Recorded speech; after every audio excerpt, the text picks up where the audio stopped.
that if the price of Bitcoin doesn't go to $1 million by 2020, I will eat my member. Yes. you will eat your own. Eat my dick.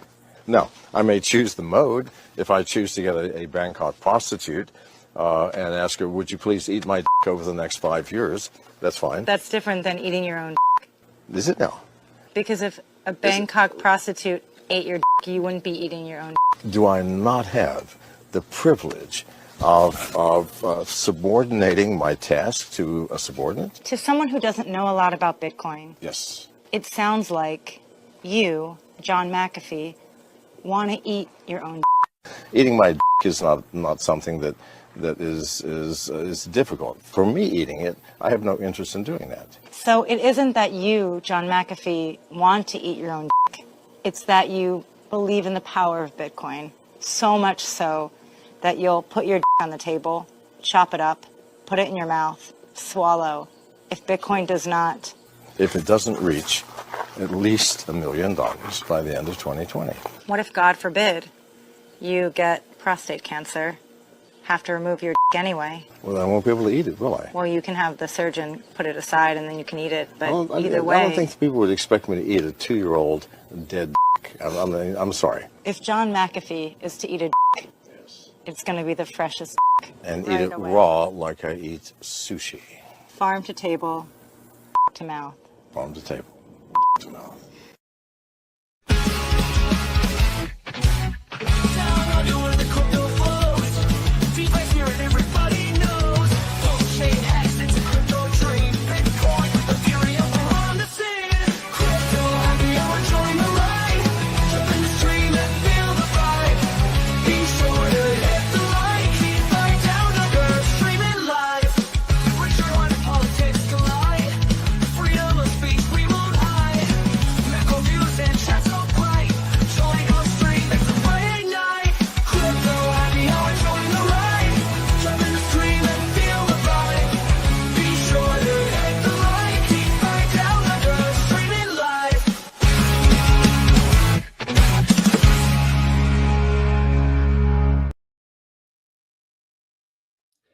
G'day, g'day. Welcome everybody to the Crypto Happy Hour. G'day to my old mate, Fast Abdul. How are you going there, mate? Good evening, sir, or morning or afternoon. I have no idea what time it is for you. It is afternoon over here. Just. Good to see you, mate. Hey. Yes, it's been a pretty intense couple of weeks, eh? Yep. It hasn't that. Been intense for me, intense for the the markets, the emotions, everything's been a roller coaster, hasn't it? Emotional damage indeed. So there's been quite a few things going on. The US government shutdown is sort of lingering. I think that's causing a bit of a liquidity tightening. A lot of government contractors aren't getting paid, apparently. There's a whole bunch of people that aren't able to spend their money. So, and I think because Bitcoin and crypto, because it's more of a high risk asset, it's very subject to liquidity. So when you have these liquidity tightening, you tend to see that reflect in the price. In saying that, where people aren't getting paid, will get paid retroactively, right? Yes. Good point. That's a great point. So when they do get paid retroactively, like you say, maybe they'll have more than they would have if they were just living paycheck to paycheck. So then what do they do with that surplus? Do they dump it into, high risk assets, or do they pay their bills? But yeah, let's just see. Looks like old mate Base Radian is here. How you going, bro? You are echoing hard. Are you streaming from your toilets? Kind of. Yeah, I'm in a empty house, so is it passable? No. It's all right. I don't know. Have you got like something to dampen the echo? That's cool. That's cool. Traveling. Oh, put a pillowcase over your head. You could always just walk around. That works as well. Like you could get some steps in. Yeah. So I was just talking about the liquidity tightening that we've been seeing in the markets. But also we're dangerously close to the traditional 4-year cycle being over. Depending on how you count it, sort of from the bottom to top was, I think, in October, pretty much when it went down, like to the day, at the last BTC all-time high around about 126K. And then, we've had another dump as well. So there was that 27 days later when Ethereum theoretically was meant to also blow off top. It didn't make new all-time highs and actually just shat the bed. So if it is the end of this 4-year cycle, it's been the most disappointing piece of junk cycle that you could imagine. Or maybe this 4-year cycle thing is just some narrative bedtime story we told ourselves to cope through a bear market, and maybe it's more liquidity driven, and we might see some pumping happening towards the end of the year, maybe the start of next year, or we're straight up going into like a bear market. So we have to entertain both of these ideas simultaneously and be sort of honest and courageous with ourselves and say, look, these charts don't look great.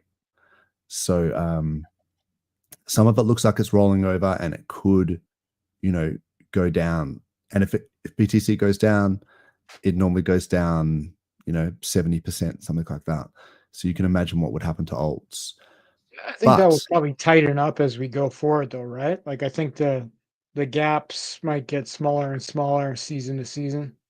Yeah, look, diminishing gains, diminishing retracements. I sort of subscribe to that theory. I tend to subscribe to a lot of theories that give me hope and bias towards me getting rich.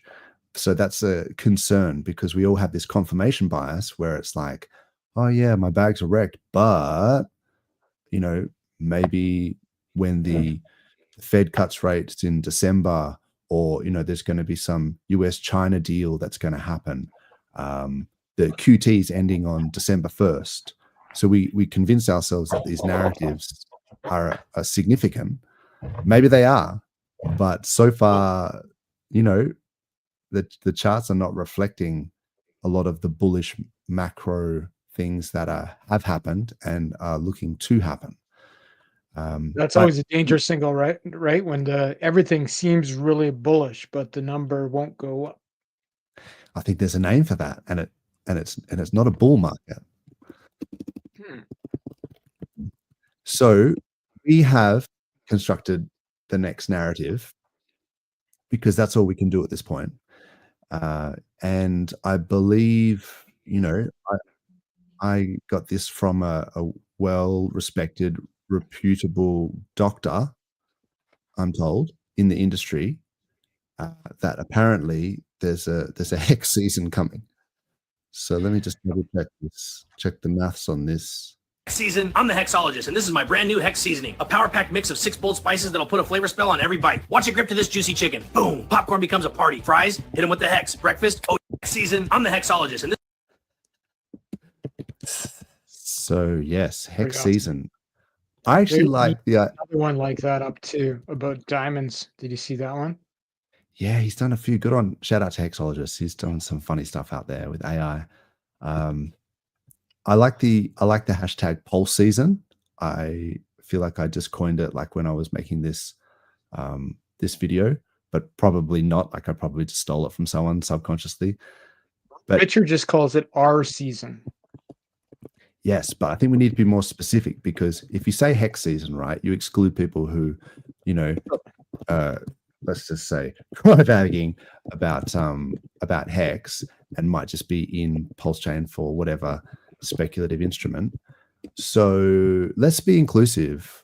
I mean, not too inclusive that we include like other blockchains. Let's just keep it real and say PulseSeason. So maybe Fast Abdul, can you tell me a little bit about a potential PulseSeason? Like there's some devs cooking, there's something happening IH tweeted about. Indeed. So there's very little information, and I have zero insider information, but I'm really good at speculating. So RH tweeted, I'll drop you the tweet here, that he's excited about a new project that's launching. He says, I've heard a new project is launching, details within 24 hours. I'm excited, be ready. Now, most people have seen the 24 hours and assumed that it will launch in 24 hours. It's not what he says. He says details in 24 hours. So Gotcha. we have no idea if that means he'll be telling us about the project or he'll be dropping a contract number. We have no details, but it'd be very rare for him to do this for someone else's project, in my experience. Yes, extremely unlikely. So I feel like what if the project's he may not name? take ownership, but What if the project's name is called Details? That's all a pun. that would be interesting. Yeah, I mean, Right. that would be accurate. Details. It would be. Just details, like maybe just details. one Is the name of, maybe wild that's the name of the wallet. about this. Oh, is that the name of the wallet? The Richard Hart wallet could just be called Details. The Details wallet. No, because the Details centralized exchange. There's lots of options, but that could be a good name. Let us speculate in a second, but let me just double check the maths on this, like what you say with the grammar. So details within 24 hours. I get that. So we can't expect it to launch in 24 hours, but it does actually say a new project is launching, like in the like that's like a verb, that's in the process of launching. I mean, are we thinking 2 weeks or? Hard to say. Based what does on that launching mean? Does it mean it's launching, like, the window for launch is next year? Or is it like the rocket? What we've actually, Cape Canaveral, the boosters have started. We're in like, so maybe it's being launched behind the scenes, like as we speak. Could be. I heard a rumor from a dev friend of mine told me that the PulseChain testnet block explorer is down, because I asked him, like, is there anything going on in testnet that you could connect to this? And he's like, the explorer is down. I can't look at it. So it's like, wow, that's an interesting coincidence. Very interesting. Let's say hello to the chat here. And if you know in the chat what is up and you can give us some alpha, please let us know so we can front run that shit and like get a good entry. Dump on your heads. Yeah. And then dump on your heads. No, I mean, we're not going to do that. I mean, can you just so for everyone can get a fair launch, can you please post the CA? Especially us. People who are up really late in the United States or Canada and people who are up at a normal time in Australia could do really well. Yes. I somehow think it's probably better just to put notifications on Richard Hart's Twitter and just see what is up. Like, let's say hello to the chat. So McNuggets, g'day legends. G'day to you, sir. Fellow legend. I met McNuggets and his missus at the Aussie meetup, and yeah, they're great guys and gals. Jaspy, any giveaways today? Ooh, let me just check my wallet. Survey says wrecked. I'll do a giveaway. Oh, impromptu giveaway, because you've actually been doing some launching behind the scenes, haven't you, with the Vault 369? Can you tell me a little bit about that? Yeah, sure. So very, very quietly, I launched a token without telling anybody till after it was launched. Like, even my devs had no idea, which created a pretty good fair distribution. And then that token, which was launched on pump.tires, right? So right now it's a meme coin, just to be very clear. But that token, in my mind, this is speculation only, but I am employing devs and such, is destined to be have a lot of utility in a stablecoin protocol that could be around in a couple months, possibly less, possibly more. Sounds fun.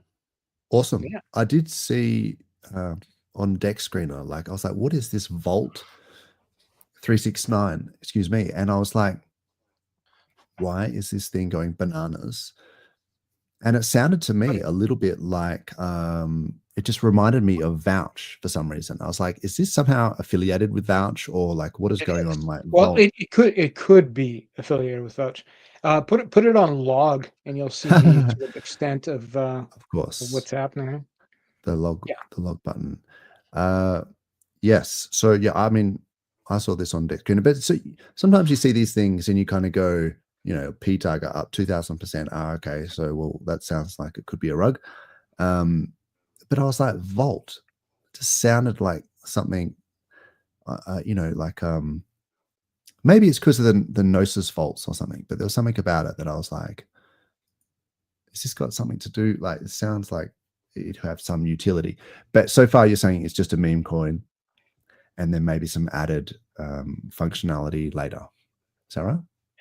Well, there's definitely some, you could say, implied functionality from the website vault369.com. It sort of goes over the possibilities, including the white paper that was recently uploaded.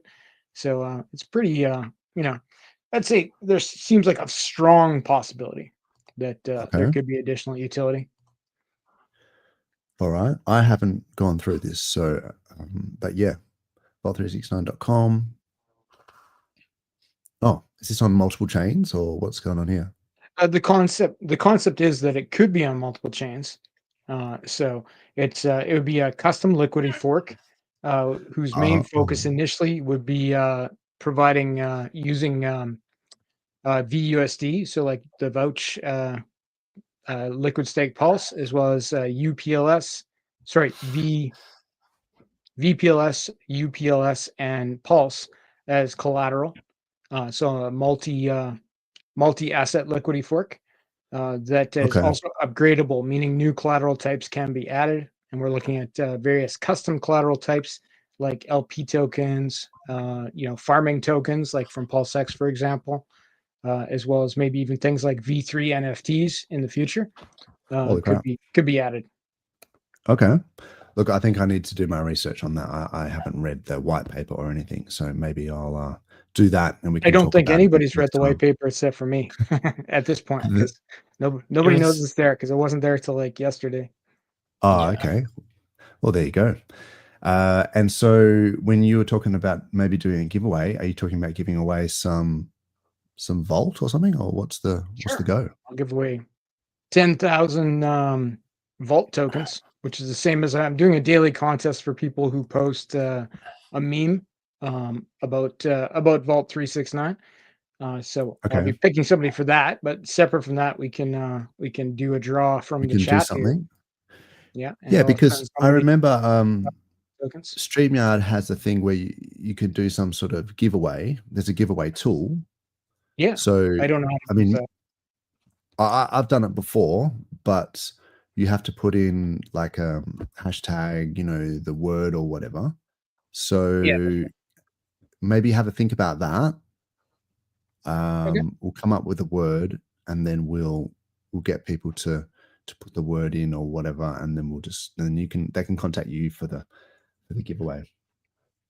Yeah, I'll need to, if I don't know the person, we'll just need a way to make sure it's the right person, but yeah, we can work it out. Well, ideally, what I've done before with the giveaways is when the person's handle on X or YouTube comes up as the winner, that they need to tell us like on stream what their Twitter handle is. Like, perfect. Accurately, like at, and then their Twitter handle. And then when you get a DM from them, you can verify that that's actually the person. Yeah. So I had somebody try to claim somebody else's prize the other day. A fellow had posted a meme that was the winning meme, and then I reposted the meme saying like, and tagged him like, oh, here's the winner for today, and you know, send me your wallet address, I'll send you 10,000 tokens. And somebody else replied to that public post who had the same picture and everything, and the same name with 2 dash underscores instead of 1, right? It took me a minute to like figure out like, how is this name different? And he replied publicly with a wallet address, right? Hey, Fast Abdul, please send it here. And I but I'm used to this sort of thing. So I click through and I'm like, I don't have a message, with this guy, because I sent the other guy a message saying, send me your wallet. And I was like, okay, this is a fake. So it's like, oh man, people go to any length. You got to watch that. Yeah. So when I follow someone, and then sometimes I'll get followed by someone that has the same handle, but with like a 0 instead of an O, or like an underscore or whatever, I immediately block that person, because I know that I don't want to get confused like later on as to whether that person is the person that I've actually followed. So I'm like, you got to be onto it, like, because that happens quite a bit. Totally. Yeah, there's scammers everywhere. Yeah, let's just quickly go through the chat. Don't want to see the discussion. 5-year stake. Remind me of the things I should be doing. I think the thing is that you need to claim your hedron, right? Like, make sure you go to the appropriate hedron. It's the ICOSA.pro or ICOSA.pro. ICOSA.pro. Yeah. I mean, I can pull it up, but probably app.icosa.pro. So yeah. And if it's a native stake, I think you can also claim COM. So I'm not really big into that, so I don't know all the details. Yeah, I mean, this is the best way to do it. App.icosa.pro, and then /apps. And then /hex. And then you can claim your hedron, and then you can go to the COM thing as well, claim that, and you can end your stake there, or just go to like literally hex.com and then find the should I actually do this? I mean, I think people know. I mean, you basically just go to hex.com, you go to like end stake, the end stake it used to be go.hex, but you can end your stake on icosa.pro as well. Yeah, that's what I'm saying. You can do. I like to go to the ICOSA one so I don't forget to mint the hedron. Or you can go to PulseChain.com and follow the links there. Like, I'm sure if you go to like mine hex or something like that. Right. PLSstart.me will also have links to all the stuff we're talking about. Yeah. So then that's basically it there. Look, you just go to PulseChain.com and you go to mine, and then you can do it there. So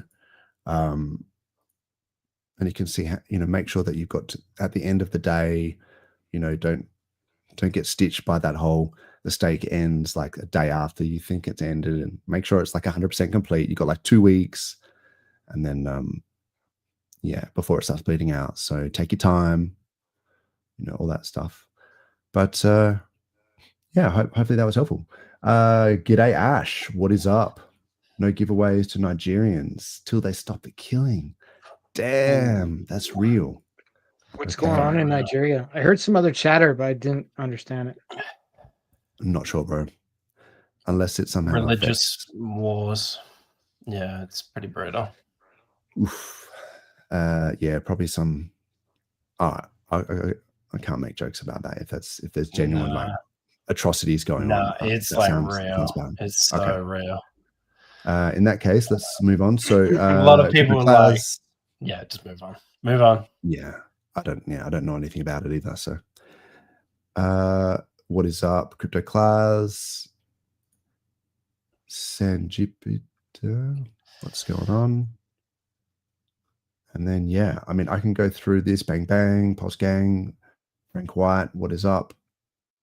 Triple Alliance, G'day Sir, Rapid Unbox. I'll go through and see.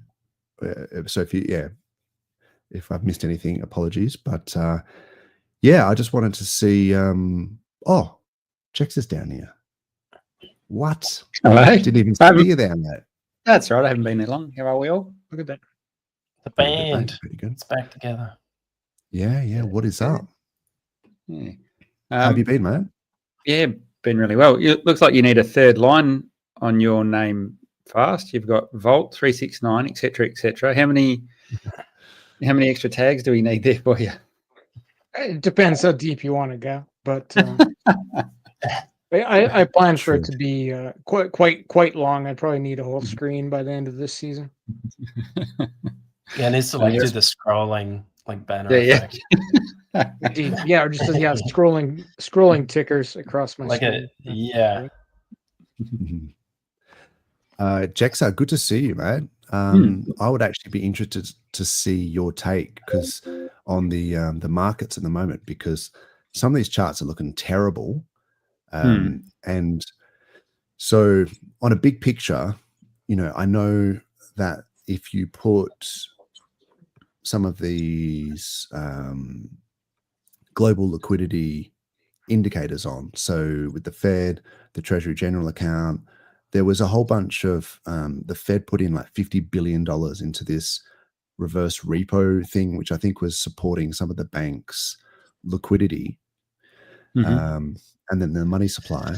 It looked like there's some sort of liquidity tightening that's been happening, really since sort of August, and the liquidity flows have kind of stopped. And that's just in the US.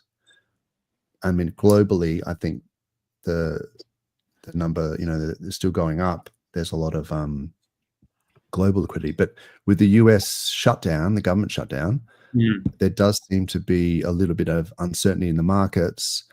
And if you're looking at the weekly on the BTC, it closed the 20-week moving average, which is normally my sign to get the fuck out of Dodge. And then so it broke it down, this is in March, and then it went back and reclaimed it. And it was like, oh, okay, we're back on. And then it broke down here again on this is the 13th, but I think it was the 10th of October with that liquidation event. Or maybe that was the week after that it actually closed below the 20-week. And then we reclaimed it so we didn't get two in a row. So that I was kind of thinking, oh, maybe it's a fake out. And then now, not only have we closed below the 20-week moving average again, it's looking like it might even close below the 50-week moving average, which I know is Ben Copen's sign of, the start of the bear market, because historically BTC does not close below the 50-week moving average unless it is straight up going into a bear. Like you can see here, 2021, it kind of got support. Actually, it faked out slightly just there. Or you that was after a massive run up too. Yeah, it depends. BTC has done like a 7x or something stupid, from the lows. People. I agree. Like we haven't really had a bull run in the coins that we're holding, but it did go up 6-7%, 7x in that time period. So, Solana went up a lot. Hyperliquid. There was a few. I know we're cherry picking, but it's certainly been a Bitcoin cycle, right? Oh yeah, for sure. I think we're just in a different sort of market now, and not from a crypto perspective, but just a whole macro perspective. There's a whole lot's different. Apparently, and I think this has been going on for a while. All the central banks have been shoveling gold into their vaults, and that's obviously become more apparent now with retail getting onto that and queuing up at the front of retail outlets to buy more gold. So I think everyone's trying to shift away from holding US treasuries as the general consensus. Yeah. Do I know what's going on? I've got no clue. So I guess, you know what I've done yesterday? I thought I'm just going to step outside the bubble for a little bit. And if I had some funds that I wanted to, like we've had a sell-off, if I wanted to park some funds into a different project or a different network or something, what would I do? So I just went across and I was having a look at what's going on in other spaces, and they're not looking good. Everyone's the same. Yeah. Like everyone has a bitch and moan about PulseChain, but when I go, where would I put my capital elsewhere? I'm going, I can't find anywhere that I'd really want to put it. you've seen Zcash take a run, Dash took a run. I mean, if you're being really specky and just saying, "Oh, look, I'm just putting in a chart that's sold to buggery," then I might get something. But that's a lotto ticket at best. So you might see some of those old ones just get a bit of a push. But I've had to look at other things that people are talking about. There was one Cubic where that just keeps coming up on my feed for some reason. So I thought, let's go check it out, see what it is. It's the guy from I think it's Come From Beyond who was behind IOTA back in the day. So he's been working on something over there. And I thought, okay, there's a bit of it seems to be popping up. I'll go have a look at it. And man, it's shit. Like there's nothing built on the chain. Yeah. There's just no one there. And I'm going, everyone's just, even Cardano, have a look at the on-chain volume. That's dog shit. It moves on. PulseChain's got more volume than Cardano. That's scary. Yep. There's movement on exchanges, but who knows how much of that is wash trading. Yes. Or it's just funds sloshing around back and forth. It's not anyone actually using the tech. There's not too many chains that, and I went through a lot. I was having a look at a whole raft of different things, and there's nowhere where I would have gone, yeah, I'm confident to put my money in here, and I think it's actually going to go really well. Like, there's nothing. Yeah. Yeah, that's super bullish of you to say that out loud. But no, I agree. It does. It looks like it's a good spot. Rubbish. Let's just say it looks like trash everywhere. Like every community, every chart, everything looks really bad. So I think almost by negation, it's almost like, well, at least with PulseChain, you've got a sniff. You know, there's the tornado caching of all the ETH reserves. There's some dry powder on the side, you know, getting ready to ignite. Maybe IH is cooking something up. Details in the next 24 hours. Like it's better than some of the dog shit sort of outcome, like, you know, that people are out there on other chains. So the big takeaway I got was, and we'll come back to this time and time again. Everywhere I was looking, I was saying, okay, where's the community supporting this? What are they building? What's going on? And there's not much. Like BTC obviously got its diehards, ETH's got the ETH bros, and that for everyone being so bearish on ETH this cycle, that's probably the one that will do the best out of all of this. Like it's getting major adoption. All the L2s are coming on it. All large companies are going to build on it. They're not going to do that on Solana, and it's still performed pretty shit.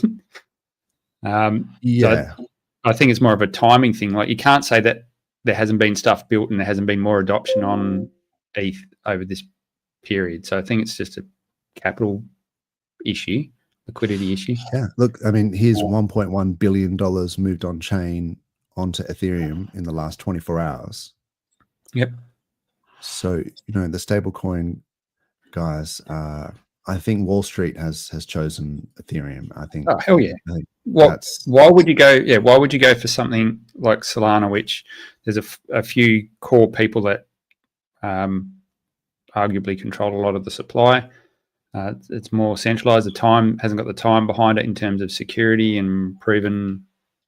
The Lindy effect, I think, is the biggest one. Is that, you know, say Ethereum's been around since 2015. It's been proven, and it's so because of its age, and it doesn't go down like Solana does, you know, so often. And there's the sequencer risk, right? Like when you've got that centralized sequencer thing. Wow, so. I think ETH carries that as well now.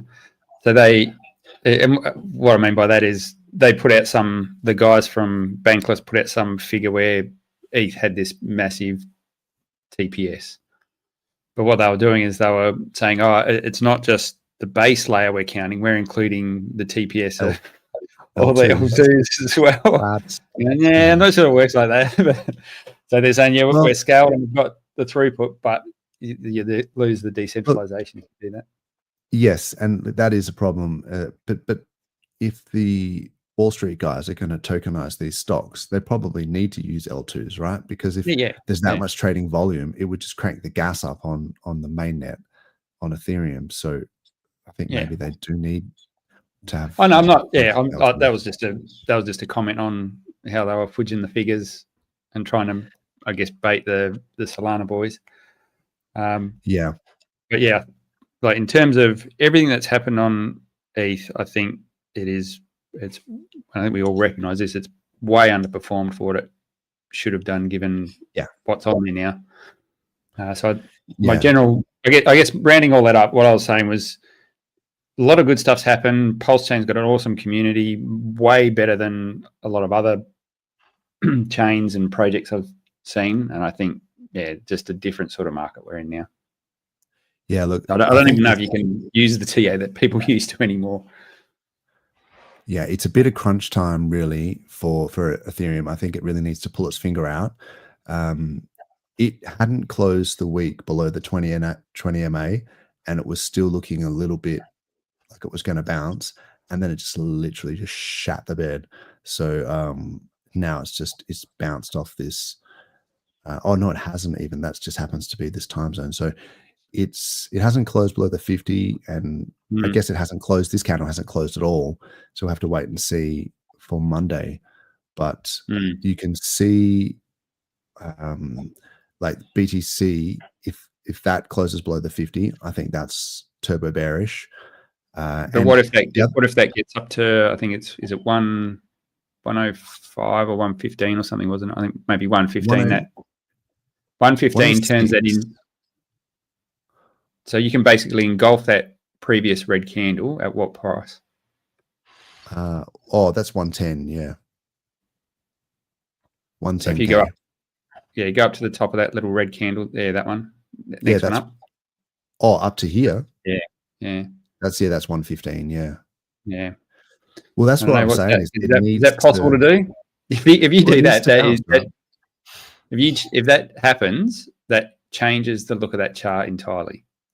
Yeah, but so I was talking about this 2 weeks ago, right? Where how we had this liquidation event where, because of the cross collateralization, the cross leveraging that all these perp exchanges had, people were taking profits and then using that profits to put into more leverage longs and things like that.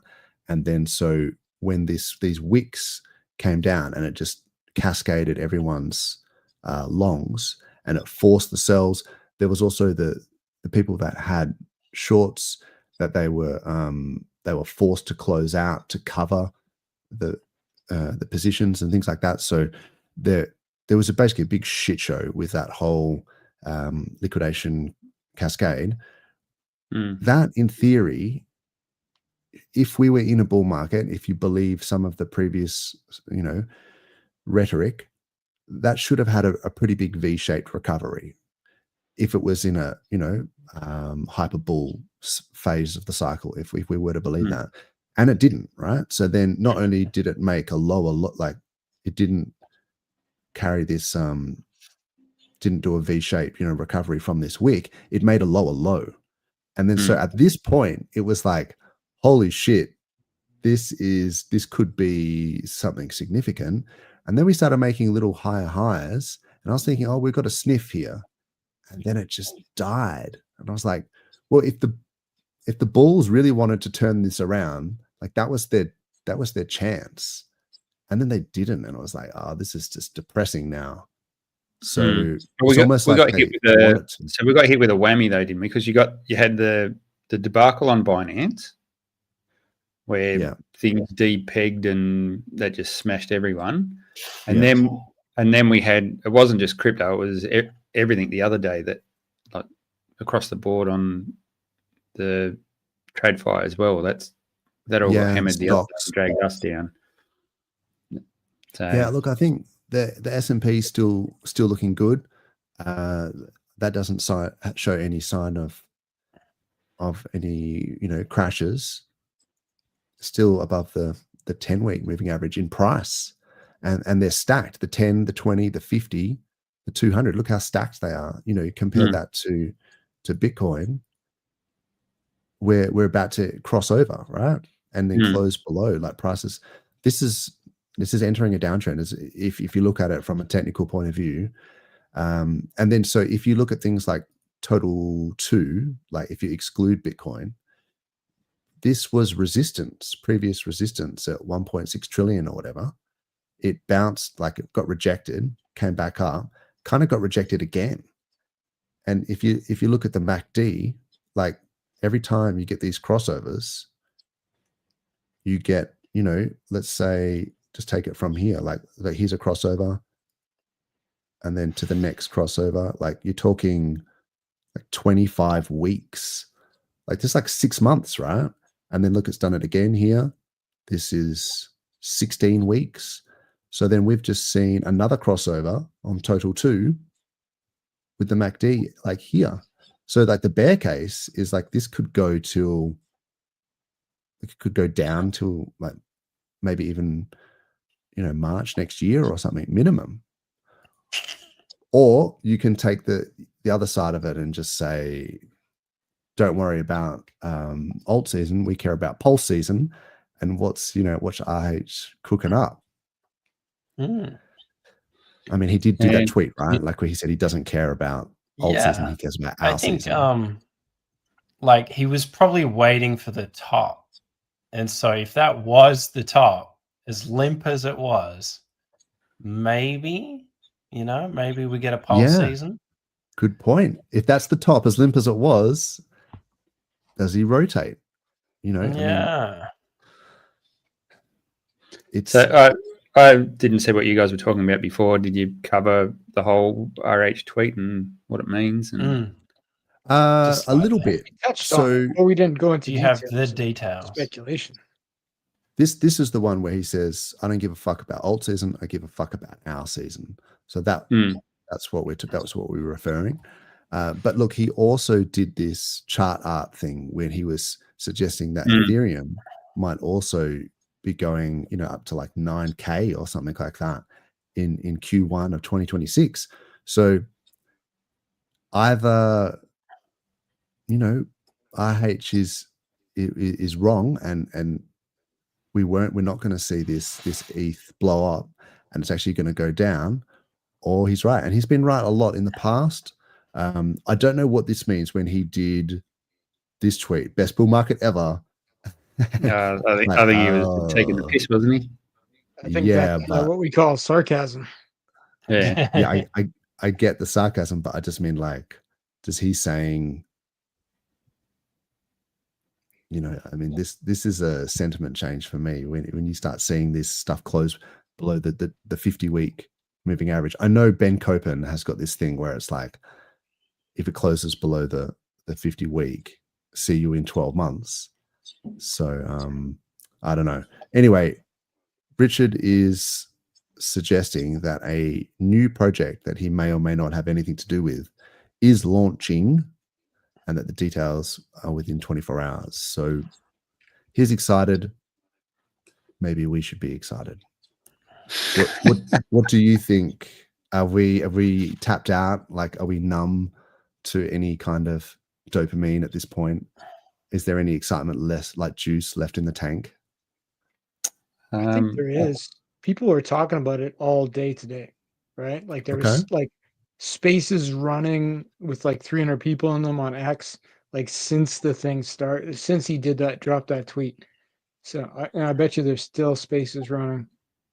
I've seen some speculation. Obviously, wallet is the one that comes to mind for me. Yeah, he did suggest that he might be making a wallet at some point, and you know, because we're being gatekept by Rabbi and a few others, that would make sense. PulseX V3. I mean, you would need something more than just a wallet, though, wouldn't you? Like, it would have to have something special about it, surely. Well, privacy features at the moment are huge. Like, you know, you're talking about Zcash. Yep. Yeah. If it had privacy inbuilt, okay, yeah, that's cool.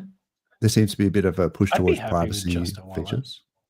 Because like Rabbi did their whole shebang with, for no reason at all, not supporting PulseChain anymore. When they did, they just decided not to, which was probably more effort to disconnect it all than like to just keep it, right?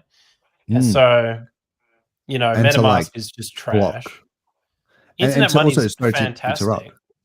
So but like I they wouldn't blocked want... Hexo as well. Like when he brought it up, like they muted his comment and shit. Like that's poor form. Because he ratioed him again.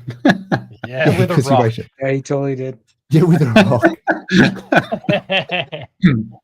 But like, I agree with what you're saying, base rating. Like, it's more effort for Rabby to go out of their way to do that than to just let it go. And literally, it was no effort or coding on their end to just, when the update happens, it is the same as what it was. But they literally like hard coded a disconnect into it. It was like, come on, you just paid dev time to make your wallet worse. And to get lit up on X. Lit up. Not happy, Jan. Yeah. And for us to just trash their rating on whatever it was. That rating couldn't have been worthwhile. Like they went from like a rating of like 4 something to like 1 something, like out of 5 on like almost every platform that you could possibly rate things on. Just some well, don't fuck with the hexagons, like basically. No. Like otherwise, like expect some wrath. Yeah. I feel like it goes both ways, right? Like they kind of not thought that wasn't going to happen. Like, come on. Well, we have one of the most active communities, so people try and very cultish. Yeah. And so people, you know, engagement farm us for their own, and you've got to be careful. Like there's some new guys coming out now doing the engagement farming, and then it's like, just wait for them to launch a token, like 3, 2, 1. I don't even think they need to launch tokens now. They just get paid for shilling other people's stuff. That's it. Well, there you go. So we're a bit like wise to that. I don't feel like we're going to fall for some of that stuff, but yeah, they got to be careful because, you know, you start to gatekeep us, then we're going to light you up. So I can't see how it's in their favor. I mean, but MetaMask is pretty trash, like in terms of the wallet experience. Internet money's good. That's about the like saving logs grace. Everything too. Yeah, we'll see. Yeah, internet money doesn't store any logs. No, so I meant MetaMask. I meant MetaMask. Yeah. When I was saying I know what you mean. Yep. Internet money is fantastic, wonderful. Yeah. And so V3 would be good on PulseX. I'm not sure that would drive like massive hype though. I wouldn't think bridge. I don't think we really need a new bridge. Like Liberty Swap is awesome. Could if it had like some sort of token twist with it, right? Like it was just V3 with nothing else, but you know, if it was V3 and just a portion burn ink, a portion burn PulseX, or there was a new token associated, like there'd be hype. Okay, 2 criticisms. Do we need more tokens? For one, probably not. Like, okay, at this point, we're spreading our, you know, purchasing power already, and we need to focus it maybe. So a new token, yeah, I'm not sure that's what the IH, you know, suite needs. If you've got V3, maybe people can put up sell walls. Maybe he preferred V2 for a reason. He did, yeah. So that would be my things. And then what was the other one? So, so a sacrifice. So say you have a new token, right? Or even like a wallet token. You can only do that in a bull market when people are in profit, right? You can't do that when everyone's wrecked. Like no one's going to, I mean, maybe you can. If you're RH, you could. If you're RH, you could, but should he? But you get a fraction of what you would. Yeah. You might get a fraction in dollar values, but if in terms of token count, you might get a large token count, right? Which of course takes the market. And then if you're planning on pumping the price and you've removed X% of count of the tokens off the market, you know, it would be X% easier to pump the price. It waters down Hex's like crown jewel mentality, though. I think. Yeah. Someone said privacy bridge. That would be nice. Yes. Liberty Swap is talking about that already, though. It seems redundant. However, Pump.Tires was also redundant. The 9-inch team did it first with an almost identical product. True, but it didn't burn PLS with every coin it being didn't, made, but right? it was still pretty beneficial to the community compared to. I was thinking of doing one before everyone, but then I was like, they're deving on one, And then I was like, I'm going to get beaten to the punchline. And I'm already in my pajamas. Yeah, that's it. I was in my pajamas the whole time, but like, hey, it's hot today. The work happens in pajamas. That's awesome.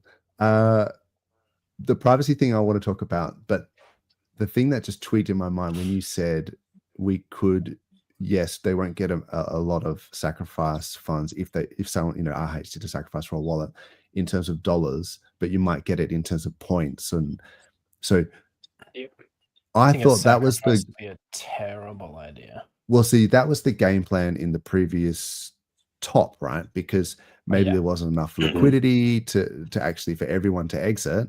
But here's a way of parking your funds in point form and then riding out like a bear market, right? Oh, and then maybe that money like gets given back to you when the prices have gone down 99%. It's like, well, that's not bullish. That's like implying it is the top. You know, it's like an insurance policy of like, we're gonna dip 90, so hold on to your beverages. I don't think we're gonna see another sacrifice. Like there's too much scrutiny. He got too much blowback. One-time, once a lifetime thing, you know, where we're able to get away with doing sacrifices. You would get a lot of blowback. What an opportunity that was. No, but I guess, you know, if you had sacrificed Hex and then you got dollar terms and then you saved yourself getting wrecked 99%. But people who sacked dollars, you know, you could now just buy the tokens much cheaper than if you had sacrifice. So I have an idea that think people are a bit sour on that. Sorry, go ahead. So, like, we don't like the idea of a new token because it dilutes the current tokens, right? And so on and so forth.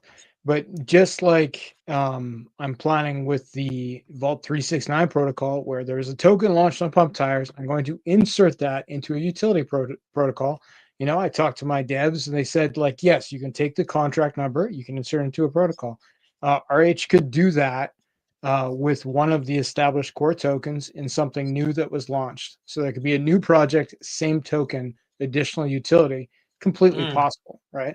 Like he could launch, and I'm just gonna, you know, scroll out some protocols. But he could launch like an Aave fork, right? A compound fork, whatever he wants, and declare Hex Pulse Inc. as the protocol token, and just have the contract. Have the devs put the contract number in and be like, yeah, you stake your ink in this Aave fork to get a portion of the fees, right?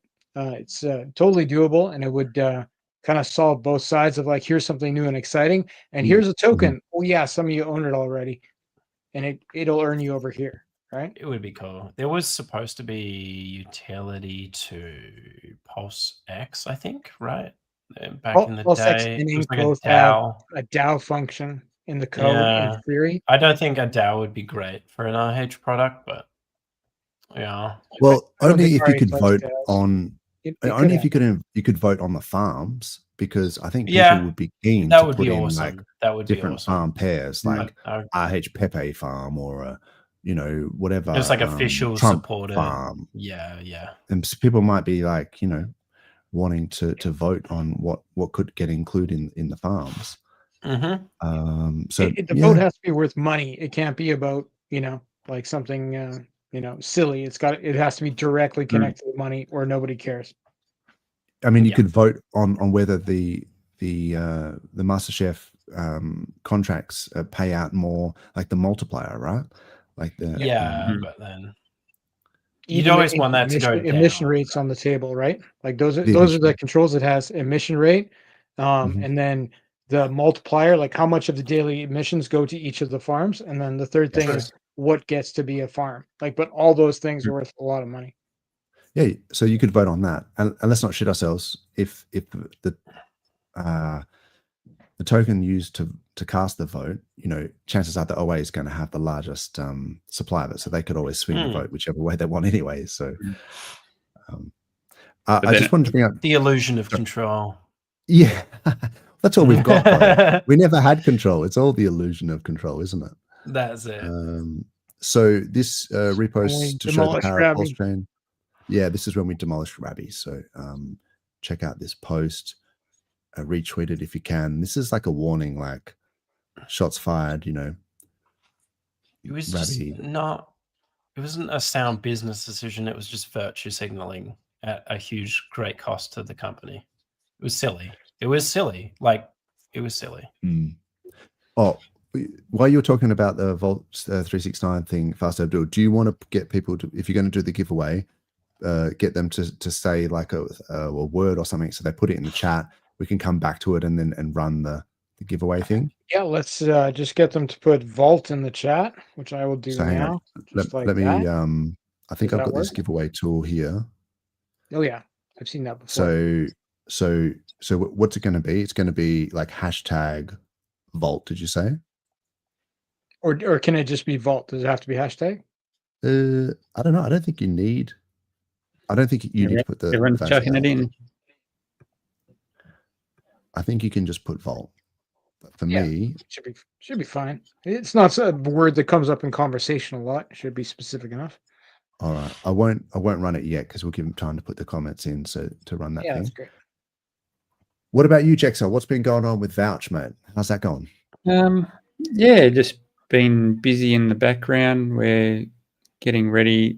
We brought forward phase 3 a little bit just to introduce the staking contracts. So very similar to what you guys were just talking about in terms of you'll be able to elect which pairs go up and set emission rates and things like that. Obviously, at the onset, that won't be the case, but in the future, the DAO will manage all of that side of things. But yeah, we're just sort of looking to unify the people that are staking Pulse at the moment. So when they stake their Pulse, they get their V Pulse. Right. We want to give them an option to earn vouch tokens as well, so they can actually stake their V Pulse tokens and get some vouch. So we've been working on that for the past probably 3 months now. And that's looking pretty good. Just coming out of audit, we've fixed any niggles that were found in audit and retested. Okay. So we're pretty close to. We'll do a soft launch in the next week or so, and then we're going to. That brings me just a quick thing. Sorry, just reminded me. We had the balancer hack during the week as well. So, and that was audited up the wazoo, but then someone just found some weird things, and then vibe coded it with ChatGPT and just extracted like $1 billion or whatever it was. Maybe not that much. I got $120 million was the number. So like in crypto standards, it wasn't the biggest, only 100 million. Not a bad day's work, but yeah. I remember it was like 20 mil, and then they're like, oh wait, no, 50 mil, or probably more like 70, and then it's funny that it's landed. And it wasn't just Balancer; they were going through forks of Balancer as well, right? Which was a particular interest to me. Like we have 2 forks of Balancer on the Pulse chain, so I was up till 5 a.m. that night, and I know a lot of other people were too, checking it out. And Pulse chain marked safe is the conclusion, but it wasn't like. When it first started happening, it wasn't clear that it was safe until, devs from several teams managed to drill down and figure out that the type of pools that were being exploited were not present on PulseChain, and it wasn't possible. Awesome. No, I'm glad you clarified that, because I know Tide was a fork of Balancer V3, and then so it wasn't affected, but Fux, I think, was a fork of V2, and then it was like, oh, maybe we should pull your liquidity. Let's see what's going on. And then it sounded like, those type of pools weren't affected. So good news, as far as I know. But it does show you that there is pool was left out on purpose by the Fux team, because their dev told them this is kind of sketchy. This could be exploited, and so they didn't even put on the codes on day one when they launched. It was safe, right? But it was. We didn't know that in the first 15 minutes of the news, right? So it was a great relief. And I don't think it ever. You never want to be cocky about your position, and we're good over here, we're all safe over here, because shit can happen, and you just don't know when or how or why. So that's the nature of DeFi and dealing with contracts and things. So I think you never get too comfortable with that sort of stuff. Like you've always got to be. No, it's harrowing.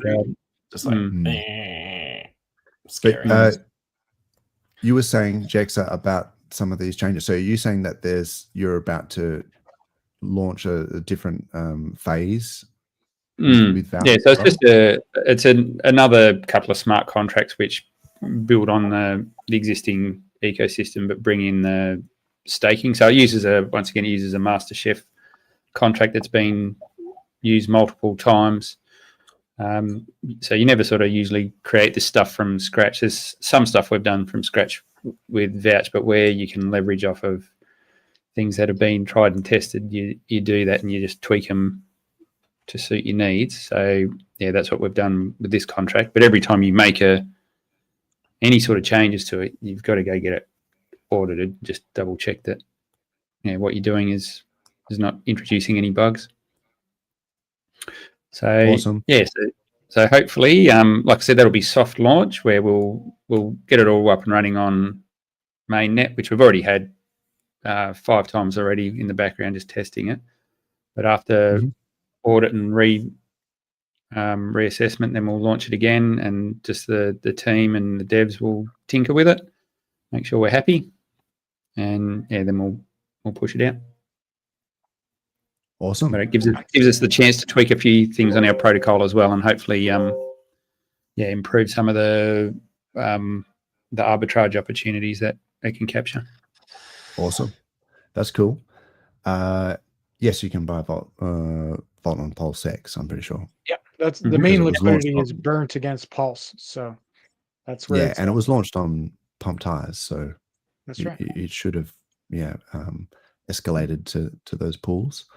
So should we do that giveaway thing? Because I think a few people, I'm only just catching up with the chat, but it looks like a few people have put Vault in. But last chance, people, if you want to enter this giveaway, in the chat, guys, just the way Vault I just in did. The chat. Oh man, there's so many comments here. But so I'll just quickly go through while we're waiting the last. So you've got a tool that auto selects, have you? Yeah, it's just the StreamYard thing. So should we do it now? Yeah, I think people. It's gonna get fast, isn't it? You reckon? Oh, we'll just run it. Yeah, I guarantee it. It's like, thank you, me. He actually sends it to his own wallet, and it just does a little loop. Is it running yet? No, not yet. I'll exclude winners. So if it does hit Fast Abdul, I'll just run. I'll put mine in, but I won't take it. Let's run it again. All right, here we go. There's 11 entries apparently. Only 11. I mean, maybe we've only got 11 people watching. Guys, rookie numbers. Is it cap sensitive? Last chance. I don't know. Just do both, right? Like if people maybe just do all capitals. I don't think it'll be cap sensitive. I don't think so. I mean, I didn't put hashtag, so. We'll find out if it selects someone with a lowercase. Oh, it's thinking.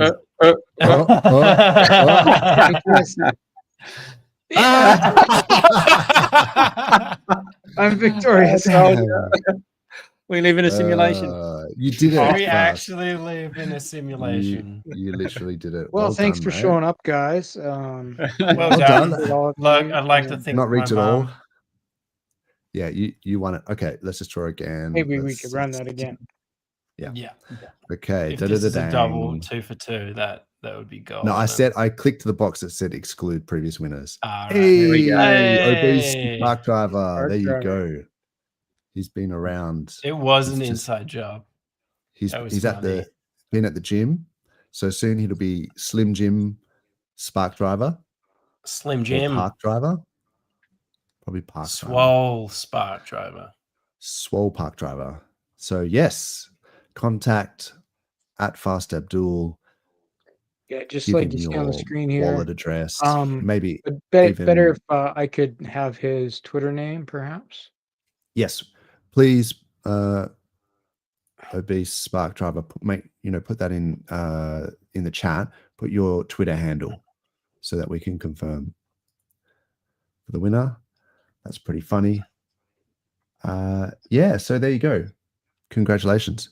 OX wallet is great. That's a good point. I haven't tried that one. I know the exchange, but there was another thing where they like supported Pulse first. They were the first. Was that OKX? True. It was. And then they just dumped it. They like, no, we're getting out.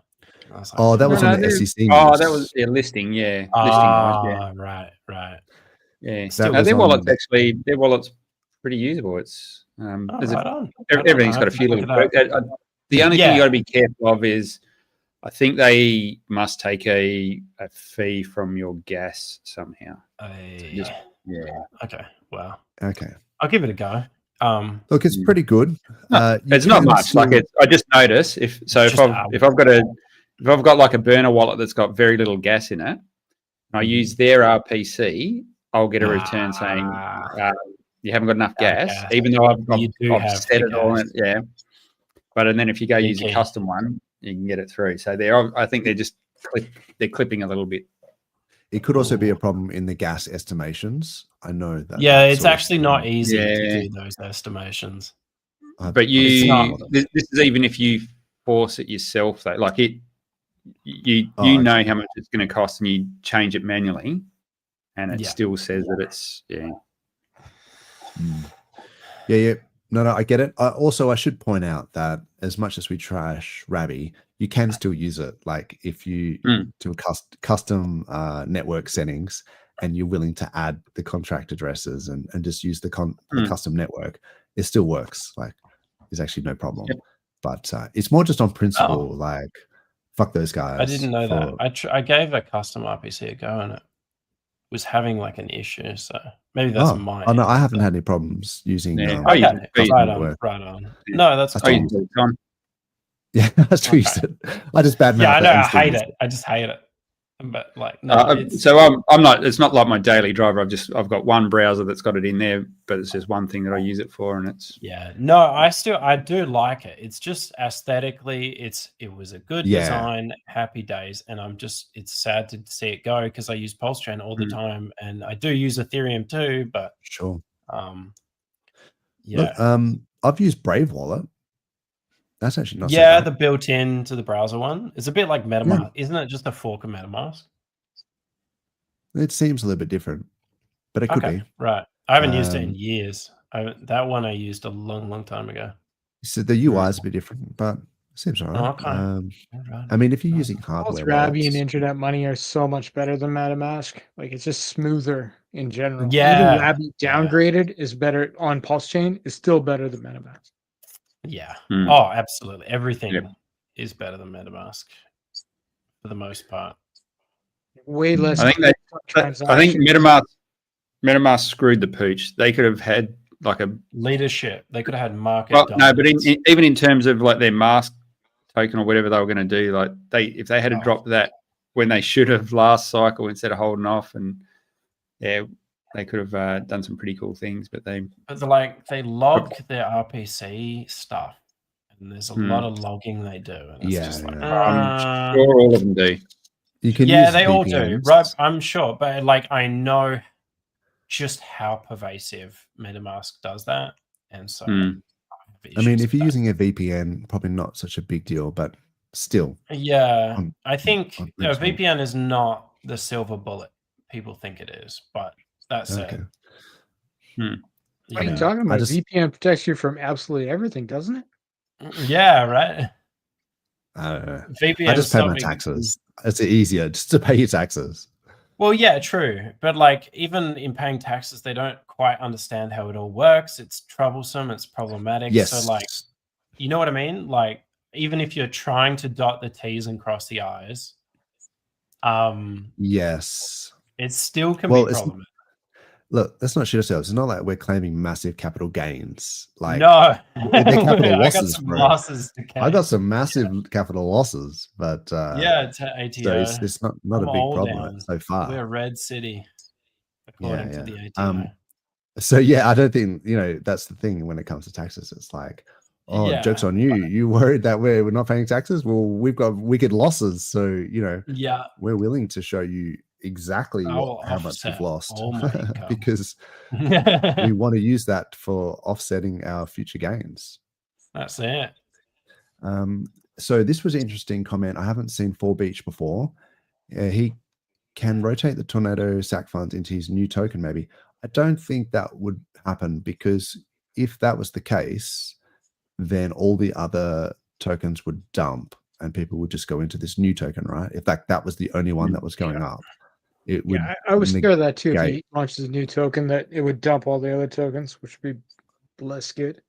I don't think that doesn't make sense. Like from a game theory point of view, if you pumped that, then everyone would just rotate into that one. So you would, if you were wanting to be clever, you would launch something that you could put those funds to use in without having to blow them.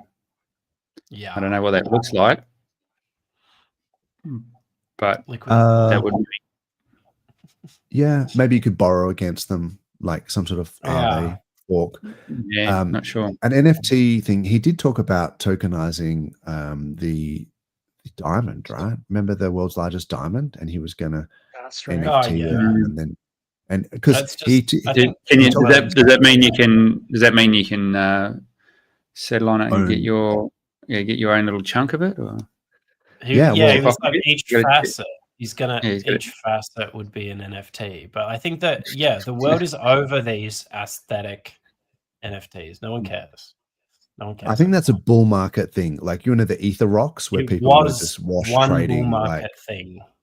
100 ether for a picture of a rock. I don't know. I saw a hexologist post. He seemed to think that was going to be the thing. It was going to be the tokenized NFT diamond. I mean, RH talked about forking OpenSea when OpenSea and NFTs were a thing. So maybe that's possible. We did get our NFT marketplace. The one that we have multiple. One dominant one called Pulse Market that does 99% of the business, and then we have Mintra. Okay. Whatever happened to Mintra? Yeah. It has a nice website. Okay, cool. I remember that right at the start. Right at the start. Like, I think there might have even been a sack for that one.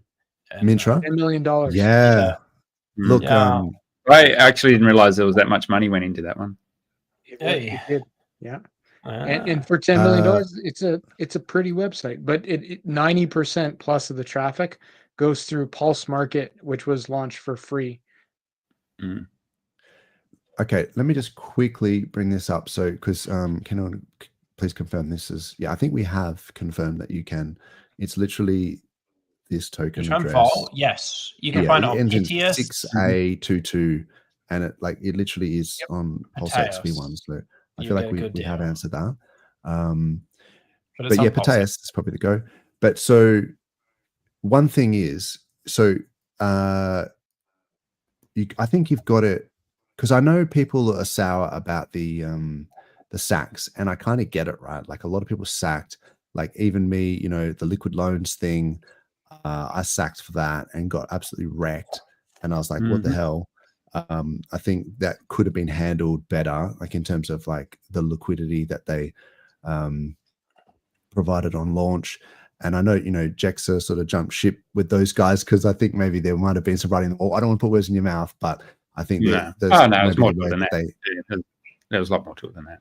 Yeah. Okay, yeah. So I won't make disparaging comments, but that, I think there's a lot of people that were a bit disappointed in some of these sacks, right? But Gerardo made Mintra.ai. I did sack for that, and I immediately dumped as soon as it came out. So apologies to anyone, but I just had zero faith in the sack process at that point. But so someone called out Gerardo recently for like saying, oh, you know, had a cry or whatever. And he did a really interesting follow-up and basically said, I'll have to see if I can find it in his replies. But he basically said, like, he kind of got stitched as well. And he trusted some guys. Oh man, let me see if I can find this. Oh, here it is. So Eva on Hex By the way, I don't believe you're a woman. But anyway, maybe you are. Said Mintra team got 10 million SAC, only have 1K of liquidity. And then so Gerardo said, well, good morning to you too. The truth is my dev team and I have made the best NFT DApp on PulseChain, royalty-free, free rewards, UX that doesn't suck. Truth is I was naive to trust these founders. So he threw these founders under the bus, and a third guy who deleted his account, shocker. He doesn't want to be the fall guy for 3 greedy old men. It's pretty scathing. So he's saying somebody else took the money or what? Yeah, so he was maybe the face of it, and I think he has actually made a lot of Gerardo seems like a nice guy, and he seems pretty honest. I mean, he made a lot into RH.com, I think, and he does other little community projects, and he's an active poster and general supporter. So I'll give him that. So he made look into Hex, Mintra, Lightbeam. Lightbeam was that whole thing. Look into RH, Cypherus. I mean, I don't know him. I've never met him, but he seems like a good actor. He's a pretty OG. He was got from way back. So we've got to be careful not to throw some of these guys under the bus, because I think Gerardo's still an asset to the community, and maybe he got led astray by some people who were trying to take advantage of his following. It can happen to the best of us. So yeah, but I look, the NFT stuff on Pulse is pretty wrecked. Hopefully it can come good. Is Mintra still the best, or what's the best NFT marketplace now? Mintra is the prettiest, but Pulse Market does not 90% of the business goes through Pulse Market. Yeah, I heard you say that, but that's crazy. PulseMarket.app. Yeah, I've got it here. The slime whale stuff. That's funny. Yeah, look, Yacht Club, I'm excited. And stuff like I like the Bored Ape, like the forks, like the PulseChain forks of the Bored Ape. Yeah, they are the original copies, right? So they're the legit ones that they were forked over, I think. Has people been moving them? They sold for up to $1,500 a piece. That's pretty cool. Look, I had grand plans to try and snaffle some of these on launch, and I was told by everyone under the sun that it was not possible. And I was like, I don't know, because some of them would have been for sale at the time of the fork, but someone I think was more clever than I and was able to do that. But still, no, I couldn't figure it out. OpenSea is weirdly OpenSea is a bit odd. Yeah, it's hugely complicated. Pretty hard on the back end to deal with. But there were other places where guys got them. There were lending protocols where you could get loans against your Bored Ape Yacht Clubs. Yes, that's what I figured out. Oh, okay. You're on the same page. Yeah. Yeah, I figured that out because I had a look and I was like, how? Because I don't think it was the Bored Ape Yacht Club owners. Well, so I didn't think that the original owners had actually gone onto PulseChain and were putting them for sale. I was like, hang on, this doesn't seem likely. And then I looked into it and I was like, oh, hang on. And then it looked like they were using them as loan protocol. There was some loan protocol thing. And then, like you say, maybe they were liquidating them because that got forked as well. And that's how they were getting them. So anyway, tip of the hat to you, sir, whoever did it. I tried to do it, but I couldn't figure it out. So anyway, where was I going with this? So we've got Temu Bored Apes. Yes, we've got Temu Bored Apes. Yeah, but they're Temu. Cool. I mean, the only problem with NFTs, right, is when those AWS servers went down. Yeah, and the image didn't work. All the images went down. Yeah, and it was just an AWS loading. Not on PulseChain, but on Ethereum and whatever. Some of the you'd think they cached them if they were valuable. No, where is the blockchain? Where is your NFT stored? If you just right click it and save as and set it as your desktop background, then you have it. It's yours. Let's right click that shit, bro. Right click. Don't be bothered. I have it now. What are you going to do about it? I made 2 copies on my desktop. Just one to back it up. Just one, yeah. So this is interesting. Last cycle, NFTs were one of the, I guess, vehicles for speculation that kind of blew off the top. It was silly, though. We haven't seen that really this cycle.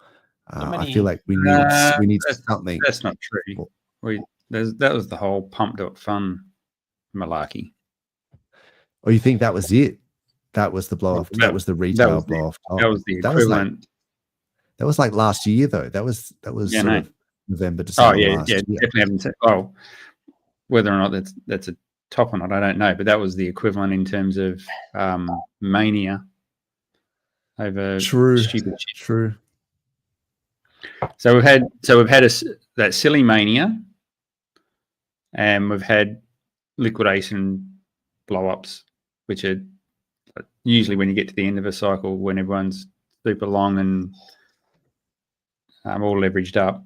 That's when you see those sorts of things. But I just maybe I think we had a couple of those events along the way. Like we had DeFi summer, then we had NFT. Sort of came through on the end of it. Maybe we've had phase 1 of all of that. We'll yet to see the next thing come through. Look, there's a lot of conflicting stuff going on. I mean, one side of the coin, I think if we break this BTC weekly below the 50-week moving average, like that's turbo bearish. But then you've got all this, what if the QT stops in December 1st and there's rate cuts and liquidity? I don't think you can look at it all in isolation. You can't just look at a chart now and think that's going to tell the whole story. Yeah, but that kind of sucks, man. Like if you like, I think someone commented that, our charts always suck or whatever, but it's like, at what point are we no longer looking at the charts and just sort of just hoping for like faith that this is going to go up rather than looking at the no, but you're looking at you're not just looking at charts, you're looking at other data. Like you're not getting rid of that scientific approach. You're just using different metrics. Like it's not purely just traders on a chart now. There's way more to it. So I think you just got to start assessing things a little bit differently.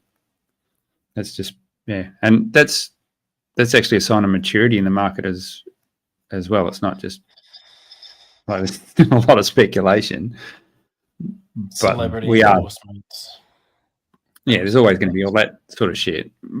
But in terms of like major cycles, like you can have all that speculation in the middle, but it's the major cycles are going to ebb and flow with the rest of the economy, even more so now. So I think it's even what's his name? Plan B. He was trying to still come out and make all of his charts still relevant the other day. Oh, come on, bro! I think that's blown out of the water. That ship has sailed. Like, when you make concrete predictions, you got to be careful. I mean, I'm always hesitant. I sort of say, well, I present this case, and then I present this case, and I sort of say, well, you guys figure it out. You make up your mind. And then when things change in the next couple of weeks, you need to think about the things that we talked about and then react accordingly. But some of these guys, Plan B, they say, it will do this, and then it will do that, and then this will happen. And it's like, when it doesn't, you just look foolish, right? So I think from a price standpoint, his thing still, you could argue it still stacks up, but it's the timing thing because his thing was always linked to the halving events. So I think that's where he's come unstuck. I'm sort of leaning away from that now, like because 43 and I talked about this last time, and it's a bit weird to kind of make inferences based on a data set of like 2 cycles. You've got like 2 data points, maybe 3 data points, and we're like we're inferring like a trend or a pattern, and we're saying, well, therefore it should happen in exactly this many days. Exactly. So that's exactly what, when you were looking at your chart a minute ago, that's where I think you're referring to touch points that happened twice before, because that's all the data we've got. True, fair point. So that's valid, but at least that's a moving average, right? So we're talking about if you're going to quantify an uptrend or a downtrend, mathematically, you can say that in the 10 weeks prior, the price is higher than the previous 10 weeks. It's above the 10-week moving average, or the price is above the previous 20 weeks. That's like an empirical like measurement. Whereas if you're talking about time, you're just saying it's almost like astrology, where you're kind of going, it's this month of the year, and I'm an Aquarius, so therefore. No, so I totally agree with your comment, where you can determine averages, and yes, we're in a downtrend because we can see that the data is showing we're heading down. So I totally agree that you can do that. You can look at a chart and it gives you that, but a chart doesn't predict the future. Well, there's certainly things that the chart cannot show. There are things that happen behind the scenes that the chart can't reflect. It can reflect the buy volume versus sell volume, and that's about it. But it can predict history. That's right. So it's an indicator of what historically has happened, and that's why when everyone says, "Oh, when we want to figure out what's going to happen next, look left," but all you're doing is just looking at historical data. It doesn't take into effect current circumstances and what's going on. So many things can change that just the chart can't be aware of. Yeah, so then you basically have to zoom out and just say, if you hold scarce assets that can't be printed out of thin air over long time periods, then you probably be okay. Or you can speculate on, front run a narrative that might become more ubiquitous in the future. So there was actually an interesting video I've got here, which is it was Arthur Hayes. He was talking about Zcash, right? And maybe I want to talk about the privacy aspect in a second, but he does talk about, so I'm not shilling Zcash. I don't own any Zcash, but I feel like this kind of applies to, like, the sentiment applies to PulseChain in a sense. So I'll just play this. Only 2 brokers would quote me Zcash out of 8. So it's not easy to buy this shit yet. And so, but I think that if the price is high enough, then people understand and believe in the narrative, then okay, well, I can buy it on one of these decentralized exchanges, and that'll be how you really get access to and that's how you should get access to Zcash. It's just like how Bitcoin was back then. Of course, there wasn't decentralized exchanges, but it wasn't easy, and you had to believe in a future that doesn't really make a lot of sense right now. But that's how you make 1,000x. Yeah. If you want to make real money, then you got to take the fucking risk. So again, this is not a slam dunk by any means, but I like the asymmetry in the trade. Yeah, I liked that when he was saying that, because I was thinking, that's true, isn't it? You're almost speculating on a future that doesn't exist yet. Yeah. And that's so Zcash has been around a long time, though. Yeah, it's been around a long time. And it's not like it hasn't been done before with like Monero. If I was going to choose between either, you have I'm not talking about Zcash. Privacy, right? In Zcash, okay. It's not like by default, I don't think. But like Monero, it has a utility that many other do not.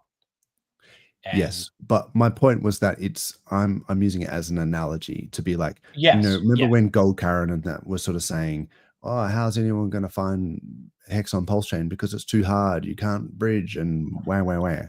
And then it's like, okay, well, maybe, or maybe when the price goes up high enough, people will find a way, right? Like, if you really want it, then you will find a way. And then in the future, when it is more ubiquitous and you can buy it on dexes anywhere, then people will be buying PHEX, and it won't be so I was just using that as an example, like of you're speculating on a future that doesn't exist. That's how you make asymmetric upside. you know, it's interesting about the whole Zcash thing now. So it went up, what, does it go up like 4 or 6x or something? Is that what it's done? Yeah, it went up, but it was like no one could have predicted that it was going to go up. Yeah, okay. So now, that's just done that. Are you going to figure out how to use Zcash now? I was thinking about it, but I haven't, no. But no, so what stopped you from just not doing it? Why didn't you just invest the time now? I went to a Metallica concert last weekend. And it was pretty epic. That wasn't the answer I was expecting, but yeah. It was a bit dusty after that I've got a jiu-jitsu competition coming up, and I'm training to get my black belt in another martial arts. Oh, wow. So I'm like, I've got some shit going on. I really need to sit down at a computer and spend some more time doing some crypto stuff. Okay, but my answer wasn't that deep. Mine was it's just done a 6x. Am I going to go chase that? So, and I think a lot of people, like, if it's just exploded that first time around, you go, oh yeah, that's cool. It's brought attention now, but I'm not going to go chase it because it's just done a 6x. It's going to be like another pump. Oh, it's just another 6x. Oh shit!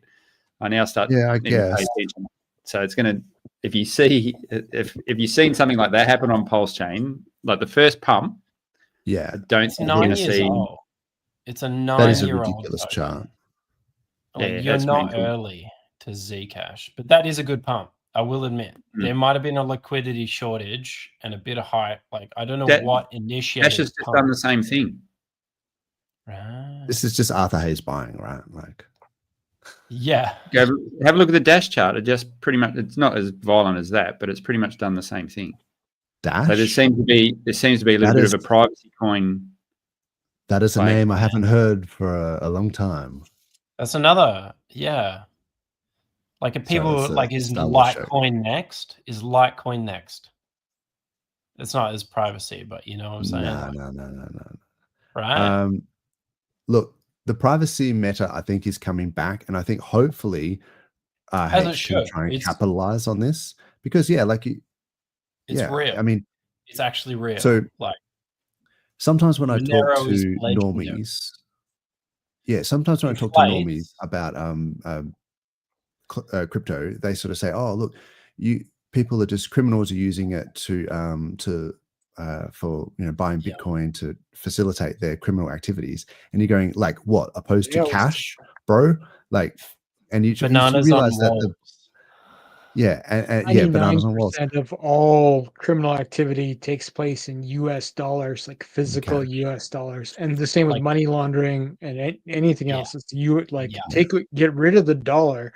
We go full 100% digital if you want to eliminate that. Everybody go to Bitcoin, it would go down by 90%. It has its own ramifications. So then that opens up the can of worms, right? Like, if you have a centralized point of failure where everyone is on digital cash and then there's some sort of outage or whatever, no one has emergencies cash on hand. Like, digital ID, digital cash is useless in an emergency, like a flood, a massive fire. Yeah. So gold, for example, has always been this thing where it's the true value. Like, whereas cash can be printed, gold is this thing, but it can't be sent across borders, and it's hard to, and you have to self custody it because, even institutions, whatever, having billions of dollars worth of gold, they might have that in the London mint or whatever, and then they can get taken as well. There's a story of that happening. Yeah. But they even come repo you gold in some circumstance. That happened in America when there was an example. So if you were hiding it, they would come and find it. Like, you're hiding, like travelers during World War II. It's like, it's rough. Yeah. So okay, let me just quickly play this clip because this matters to what I was saying. Well, it's interesting because I don't know if you know the story, but about 2-3 years ago, Nicolas Maduro, he held a shitload of Venezuelan gold in the London vaults. That's important if you're going to be a sovereign and you're going to buy gold, to hedge yourself against getting your assets expropriated. Make sure you hold the asset yourself, gold. Yeah. Whereas, and so the London vaults, London seized his gold, or the UK seized his gold. So yeah, make sure that, and this is probably an advantage of Bitcoin that governments don't appreciate, or sovereigns don't appreciate, is you can easily send it and hold it yourself, self-custody at $2 billion worth of gold. And, you've got to make sure you've got access to that. But it's really interesting the way you break it down in terms of the different forces driving gold, especially the fact that it's not a debasement trade. And it's also like, I believe in terms of oil trade now, Saudi Arabia and China have actually engaged in yuan settled oil trades, which is also, monumental in terms of global geopolitics. So apart from the whole, self-custody your Bitcoin and your crypto, not your keys, not I don't like coins. it as an Australian who can't buy a gun. I don't like the idea of holding gold, right? Because someone can kick in your door and come take it and probably get away before the police can get there. Yeah, I suppose and if so. you go tell a soul, if you say gold's a good idea, they're going to get that in their head. You know what I mean? But it's also it's like, a security it's not, thing. You can't go international borders with it. Like if you know 12 words, you can transfer your funds like you on can a a blockchain. Trezor. Yeah, but you only need to know 12 words, or 24 words, whatever. Yeah. Whereas You get a little limerick, you get a little rhyme, and you got it. So, I mean, people can remember 12-digit mobile phone numbers, no problems. So I guess the thing is, gold has its disadvantages in terms of being cross-border, and also not just the self-custody aspect, but the cross-border aspect. But so if you have this idea that blockchain is superior, but it is also transparent, then every single time someone buys a hamburger, then the person that they're buying the hamburger from can see their entire account and everyone they've ever dealt with. It kind of does make sense that privacy coins should be a part. I mean, that's how bank accounts work, right? Like you can't see what everyone's bank statements are like. So privacy, I think, is a necessary right and something that should be normalized. But then how do you do it without sort of facilitating, terrorists or whatever? Maybe you need to have. So hopefully RH is going to terrorists. That's the solution. Because this whole thing, maybe PulseChain has got the advantage of being censorship resistant, is sufficiently decentralized. It has these IPFS front ends. You have front ends that you can run from your own computer. You can self-custody your shit. So there's a lot of advantages from a censorship resistant point of view.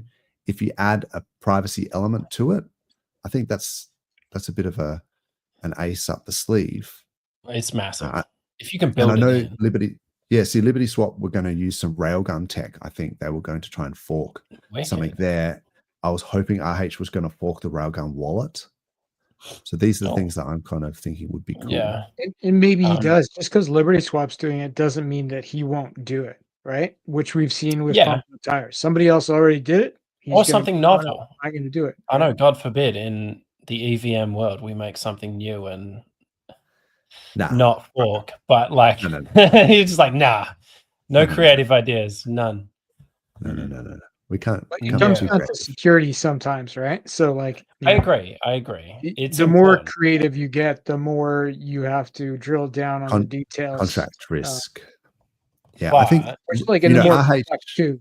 Like we saw that with Balancer. Balancer is very complex compared to these other DEXs, and they've had more problems, right? True. Look, I just talked about in the past. Railgun. Someone had to write Liquidity. Oh, someone had to write Tornado Cash. You know what I mean? So, but what I'm saying is, what it is. RH, I think in the past has mentioned that he prefers code that has been tried and tested over time and is found to be bulletproof in bulletproof in inverted commas, and then so there's always going to be some non-zero risk, but he I think would prefer to use code that has worked in the past, which is hence why they did the fork of Ethereum 2.0, waited for that rather than. Oh, actually, no, that was the argument. They messed around a long time with like a BNB fork, wasn't it?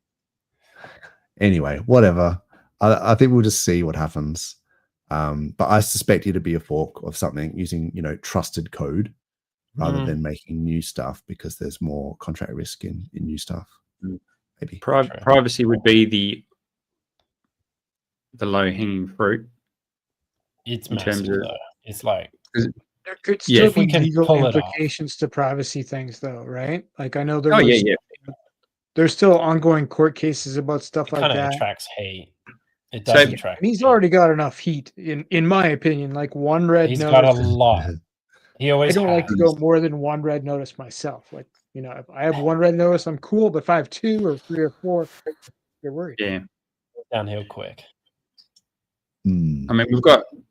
It actually surprises me how the railgun guys have managed to get through pretty much unscathed. That's probably one of the biggest protocols in use. Right. The ETH Get Foundation. your AI out of town. We don't need AI on the blockchain. The ETH Foundation uses their uses Railgun a lot. So I don't know how they've managed to dodge a bullet on that front. But Monero, Zcash, even Dash for that point, they're all great protocols to have. Well, they're great protocols to have, but they're not usable because they're not tied into anything else that we like to use.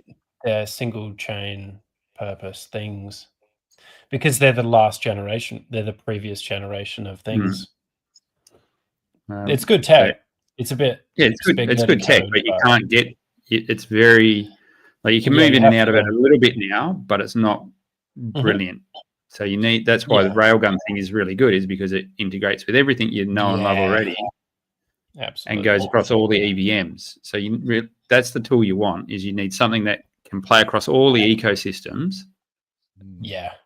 But still keeps your privacy. We could use that would actually be a general benefit and probably draw traffic is a really good cross-chain swap, where you can swap back and forth from PulseChain with any asset. Like I know Liberty Swap's kind of doing it a little bit, but like something a change now though, like a change now, but like not mayhaps. Yeah, and change now is probably always funding, so he could fund it so that I could trade between all the chains, right? Any token I wanted with whatever volume I wanted. PulseChain obviously would be on the list. Yeah. Is there not Liberty Swap's pretty good?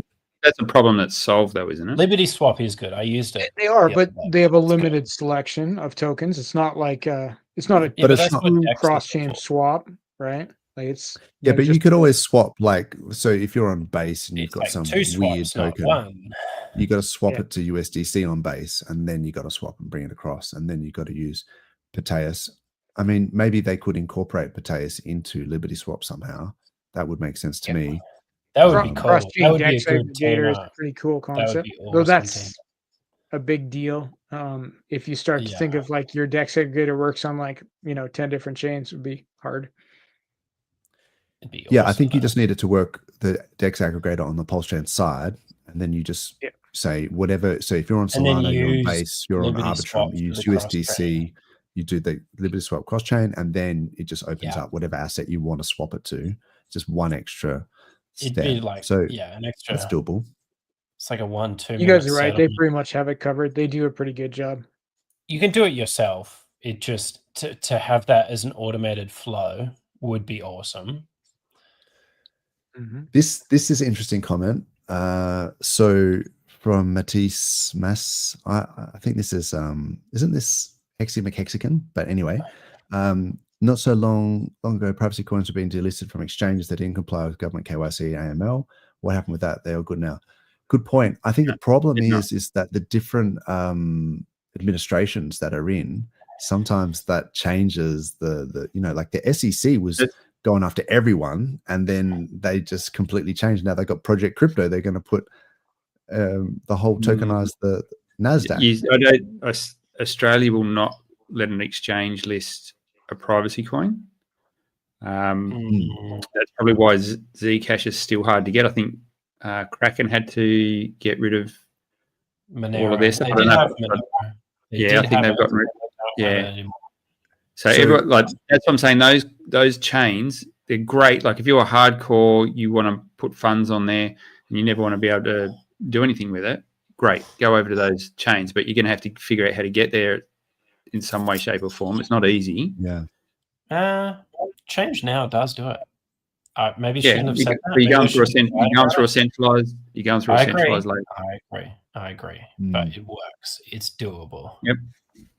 So there is it's like no- halfway permissionless. It's still centralized, but it is. I think also there's with there's Zcash, a cross. There is a atomic hot swap between Bitcoin and I think it's one way. I think it's from Bitcoin to Monero. I'm very confident that atomic exists. swaps. Yeah. Mhm. Yeah. Atomic cross swap. Yeah. Yeah, I've heard of that. But I've never I've used tried it, it. so I don't know. But Actually, allegedly. yeah. Allegedly. But so Allegedly. I think you can get pseudo privacy coins, right? Where they're actually not private in the sense that Depends what you need as well. Because You- you can you just can like use hop around on chains as well. You can just swappity swap and then you like break in the link. It depends how deep that's of a pseudo private. Yeah, sure. Yeah. And I think Okay. Liberty Swap was going to introduce something like that as well. They were going to do a cross-chain swap thing where it was going to obfuscate. Or you've got the ring, like Monero does the ring transactions, but then that depends on That's the proper way. Like the anonymity set, right? Has to be large enough. Otherwise, it's also fairly obvious. But they I think- standardized that. So it's all the rings are the same size now. That was a problem. Yeah, wow. Yeah, 30% of the new they Bitcoin sounds good. dev their I way didn't know through that. that. That's not good. Browser extension, trading platform, another fork. We've got a few good ideas here, but maybe an Aave fork. We were all speculating. I guess we have to wait, right? And it's not that long to wait, and then we'll Or find build out. it yourself. That's it. The cackle. That's good. I really wish that the things that I'm launching were ready to launch tomorrow, so that I could claim it was what RH was talking about. But I don't think the timing. Pull it off in 23 hours notice. You could just you could be like, this is what RH was on about. Here's the details. Some meme coin launches tomorrow with that theme. Yeah. There should be a meme coin called The Details. I remember this when that Silver You gotta send me interview some, with by that the way, lady. if that is the thing. Sorry, I just got distracted by this comment. I remember looking at this, and they made this big deal about it, and Silver then was doing this interview for like an hour, and they were trying to help her and all this sort of stuff. And it was this story about it that someone would go into her house to fix her computer, and there was like the son-in-law. There was this huge thing, and then it's like when she posted the transaction, it was like it had just been sent to this other wallet, and it was still all the money was in this one wallet. And I remember thinking, I don't think you've actually been hacked, because like a scammer would have been sent. Like it was literally like just like one hop away. And it's like, did you send this to, and then I think that there was even a thing where it's like she'd sent it to her Trezor or something. So I think that was actually a user fuck up in the end. And then she just disappeared, and it was like nothing ever happened about it. And I was like, oh my God, that was the biggest waste of time, because you sent it to like a different address. Anyway, but so I have PTSD about that, because it was like fairly obvious what had happened.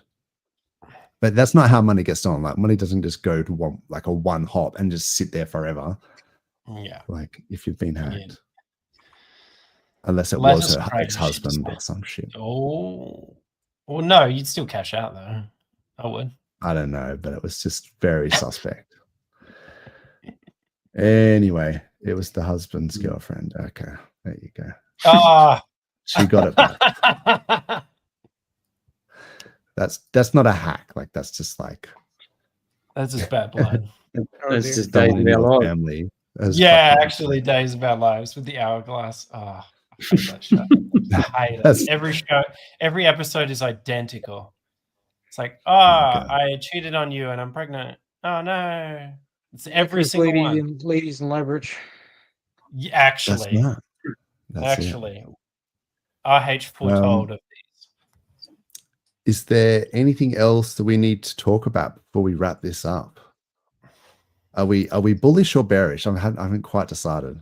Are we waiting for Monday's weekly close? Or I'm bullish. If you're on PulseChain, I'm bullish. If you're not on PulseChain, I'm bearish. True. PulseSeason. Let's go, baby. That's right. Macro chainer canonically is bad, but PulseChain is where it's at.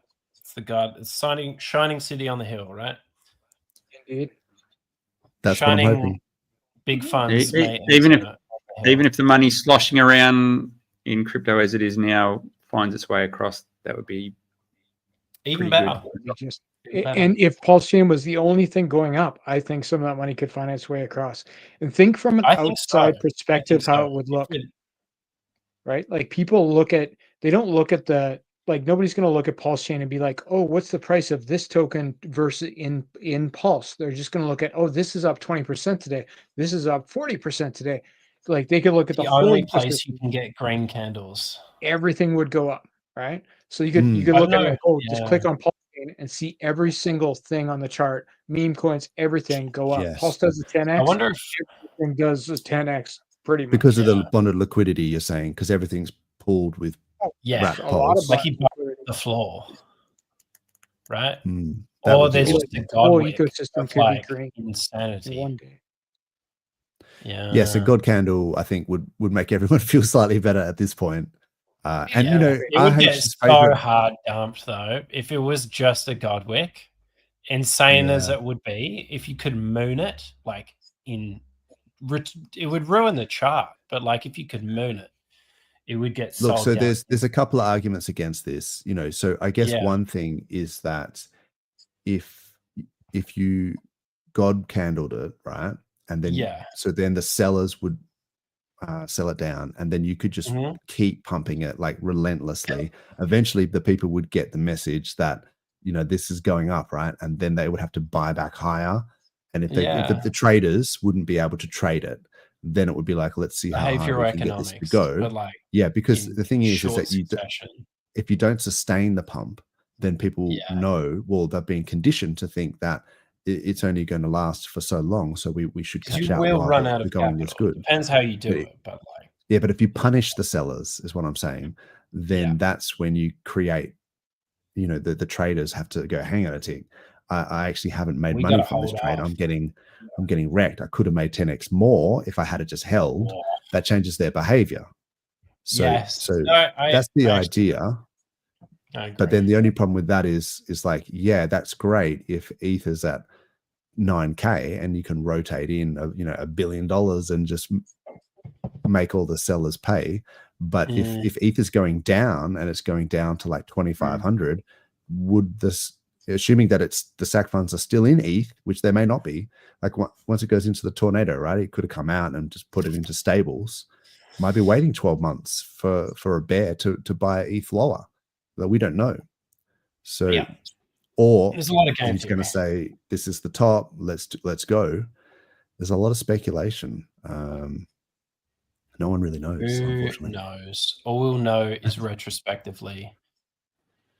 That's right. I would just set your expectations. In sort of medium range. Low expectations, bro.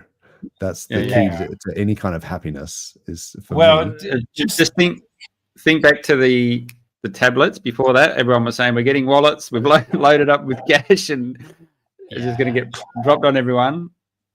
I actually haven't heard much about them since. Think postcards, and then you'll be surprised and happy, hopefully. Yeah. It's hard when we do these streams because we try and present the bullish case. Like we try and find the good, you know, in everything. But I don't want to also, you know, mislead people or blow smoke up people's asses. And it's like, you know, they have to make their own decisions. Because at this point, you know, it's nice to speculate and get excited about things, but people have that come down after it. That's the problem. Yeah. it's better for everyone to make their own speculations You know based what? on the It's all data we screwed up. present. We're and going then, to zero. We're taking Yeah, to be advice from guys on the internet. You know, that it's user beware, not financial advice all the time. Never financial advice. If you take financial advice from me, you're not doing well. Like, just look at us. I think that's disclaimer enough, right? Look at this. This guy got done for tax fraud. Look at him. Hulk Hogan. What is he? Oh, true. Do you remember that? Oh, dude. Don't take advice taxes, from people. me. Pay your taxes. Don't flee to America and just not pay taxes. All right. On that note, so in retrospect, do you really think he committed tax fraud, or do you think they're just thieves? Oh, both. Actually, you know what? Taxation is theft. Taxation is theft. Yeah. After the couple of weeks I've just had, but this is a little antidote. I finished a property project 7 years ago. Paid all the duties and taxes and everything we were supposed to pay along the way. They've reassessed it 7 years later and trying to come at us for more money. What? Get out of It's extortion, bro. That's it is. I've often made this analogy between the government taxing with like a cartel, like some kind of like, you know, like a mafia, where like a racket, where they're kind of going, you know, you're sitting there like pouring concrete or whatever, and then they just walk up, you know, and go, "Where's my cut?" Like, "Oh, you made some money." "Oh, well, where's my cut?" So yeah, but you weren't pushing wheelbarrows, bro. Like, you want to pour concrete in this town, you got to pay for the privilege, you know. Otherwise, we just sweat in the concrete. Step in your concrete. That's pretty much it. Fuck your shit up. It's like all like break your windows. On your I don't like where they're spending my taxes either. Like, it's just all disability and hyper gay, and I'm not happy with it. What's more concerning is the amount of time and energy and money they've spent chasing us as well. Like, someone paying for that shit. I don't know. And but the fact they're trying that to bring in more because they're running out of money because they're spending it all on welfare. And I agree with welfare, but like everyone's disabled now because you can get it. It's like half our country is in wheelchairs, and it's like, I got up. Oh, it's a miracle. Yeah, I'm not sure about that. Everyone is slightly retarded, but yeah, the fact that they can come back to you, Jexa, and be like, you know how you paid us last week? Well, guess what? That's not enough. 7 years ago. Gonna fuck your shit up a bit more, like rough you up a bit, and just. So I've been reading all the legislation and everything, and all the Duties Act and whatever. They've got the discretion to come at you whenever they like with it, just because they decide that they could. There's no statute of limitations. They decide whenever they want to reassess, they can. Dirtbags. Okay. Yep. So that's funny. All fun and games. That's rancid. Look, it is a game. You've got to play the game, and that's why people have negative gearing and all this sort of stuff. It's like you use the tools available, the legal tools, to be able to minimize your tax, because they won't hesitate to, you know, try and make you pay as much as possible. Minimize their tax. And you basically overpay. Like they'll try and make you overpay. So. Yeah. And then, you know, but they'll never send you a letter to say that you've paid too much. What's the guy that owns the casinos? I love that piece that is on YouTube. It's like, it's from like, I can't remember now. The casino. Gary Packer. Yeah, I was going to say that. Legend. And he's just like, I minimize my tax and I'm well entitled to do so. I should not feel guilty about doing such. I agree. I think that's like, you know, within the letter of the law. I mean, that's how business people I can spend my money better than the government can. I can tell you what. I could probably get more roads built if I had the funds. You know what I'm saying? They're very ineffective. Oh, when you look at some of the contracts and stuff, and you're kind of going, these guys are taking the piss, you know. Actually, they blow it out, and it's like, because the government, they will always ask for an extra however much bottomless budget. You know, it's just like, it's you've got a golden paved road to paradise. And they have to spend that money to get the budget for next time as well, or they lose it. So then it creates this culture of like perverse incentive. You don't want to actually come under budget, because then you won't get as much next time. So you have to be over budget every time and ask for more and crank it up. So there's no efficiency in that model. No, there's no cutting waste, fraud, or abuse. It's incentivizing those things. Yeah. Actually, I won't say it because it's a bit untoward. But anyway, let's save the bad mouthing of the government for another I'm stream. not going to be around for much longer. Jail. Before base rating calls anyone else any more names. Yeah, I know, right? But yes, it's been 2 hours. Thank you, gents, for joining me. Thank you, chat, and thank you, replay gang. And I wish everyone the best. Hope they enjoy their weekend. Any final thoughts or comments from the crew? PulseChain, best chain, number one, up only. You beauty. Fast. Any comments? Oh, you're muted, bro. PulseChain season is just starting, and that's it. If you let's go. Want to win some more Vault tokens? Check my Twitter profile. I have an ongoing contest right now with up to $6,000 in prizes. There you go. Just go check out Vault. Check out Vault. Indeed. Let's see what the next 24-hour brings us. Yep. Should be interesting. Cool. All right, chaps. All right. Thanks for this on. Thanks very much. Great to see you guys, and thanks, chat. Thanks for everyone watching. Appreciate the comments. Like and subscribe. All the good stuff. Enjoy your weekend. Thank you. See you guys.